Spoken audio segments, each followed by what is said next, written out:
다른 사람들이 생각했을 때 사회복지사입니다 라고 말씀을 드리면 좋은 일 하시네요 라는 대답을 사실 가장 많이 들어요. 착하시네요, 봉사하시네요. 근데 사실은 저는 전혀 그렇게 생각하지 않거든요. 교양교육과 교양강좌, 탁골문화예술단을 맡고 있는 이승주 사회복지사입니다.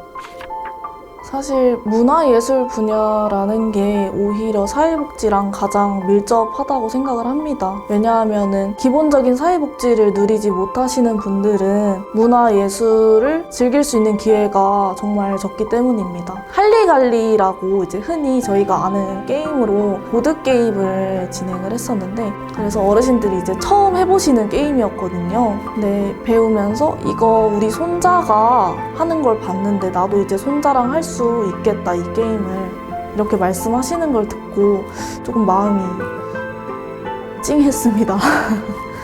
그냥 이 사업이 조금 더 재밌을 것 같다 혹은 독특하다 하는 사업을 저는 최대한 진행해 보고자 하거든요. 왜냐하면 사실 흔한 수업은 다른 복지관에도 정말 많은데 저희는 그래도 뭔가 진행할 수 있는 인프라가 잘 구축되어 있다고 생각을 해서 저만이 할 수 있는 수업이 있다면 최대한 진행을 해보려고 합니다.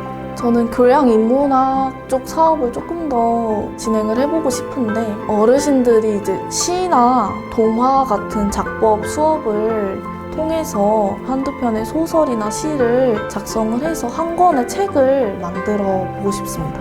어르신들이 수업하시는 걸 모니터링 하면서 정말 학구열이 넘치시는구나 라고 많이 체감을 해요. 사실은 이제 5월경에 인사동 남인사 마당에서 연극단이 공연을 하기로 예정이 되어 있었는데 이게 날씨로 인해서 이제 취소가 되었어요. 제가 취소되었다고 이제 말씀을 드렸는데 처음에는 살짝 실망하시다가 그러면 우리끼리 영상으로라도 기록을 남겨놓자 라고 말씀을 하셨어요. 촬영을 1시간가량 하면서 든 생각이 나름대로 정말 열정이 넘치시는구나. 저도 저렇게 항상 열정을 갖고 있으면 뭐든지 할 수 있겠구나, 이런 생각도 들고 나도 어떻게 방법을 마련해 볼 수 없을까 생각을 했습니다. 그래서 9월 달에 이제 남인사 마당을 다시 예약을 해서 다시 진행하기로 계획했습니다.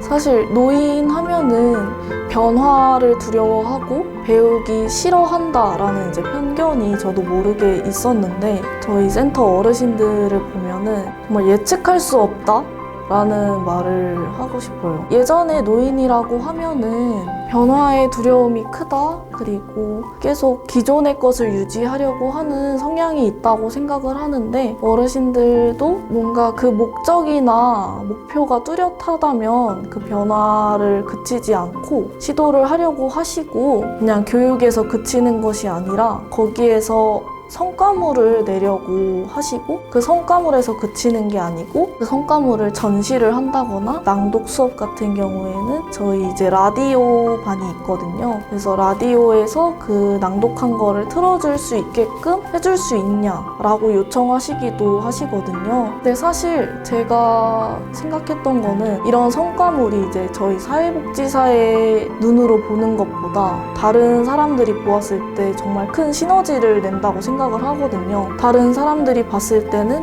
어르신들이 저런 것도 할 수가 있네 라는 그런 생각이 들고, 그런 생각이 점점 확장돼서 우리 부모님도, 우리 할머니 할아버지들도 영어를 할 수가 있고 뭐 프랑스어를 할 수가 있구나, 이렇게 점점 긍정적인 시너지 효과를 낸다고 생각을 합니다.